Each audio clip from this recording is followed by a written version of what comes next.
Interview and job search strategies. In this episode, I'd like to talk about the skills you learn while you work in the fast food industry.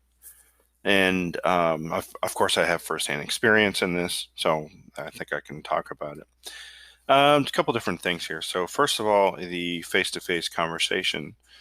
When you're able to read people's mannerisms, and you can look at, you can have instant feedback essentially when you have a face to face conversation with somebody. The other thing is time management. So, for instance, a lot of the fast food places, food service industry rather, right? There's the customer's taking the order, and you just have to pay attention. Okay, check on the food. Is it ready? The beverages. Just overall time management. You really learn that skill. The other thing is you get to manage expectations. For instance, you learn how to manage expectations. You go out and you learn that, okay, this is my job, this is my role, and the customer, this is the quality of service that I need to get for that tip, for that feedback, and you're managing expectations. Also, for your management, if you're a cook, if you're a waiter, whatever role you have, your management's going to, if hopefully they do this, they're going to give you expectations. Say, this is how you win in your role. Basically, this is what success looks like in your role.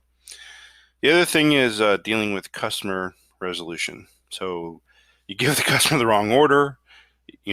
Hopefully you're going to check on that and say, oh, well, hey, customer didn't order that. Maybe they didn't ask for mayo. It has mayo on it, and so you're the front line. Obviously, it's not your fault, but if you're like the waiter or waitress, but you still have to deal with that customer. The other thing is teamwork. You learn how to get and work as a team. That's pretty critical there, and you learn how to rely on your team to do stuff. Basically, when you take the order, you rely on your cook, your chef, to complete the order properly because you're serving it. Hopefully it looks presentable to the customer. That's relying on your team, trusting your team. The other thing is you learn how to control your voice tone. You don't want to sound angry, like the customer's getting mad or whatever.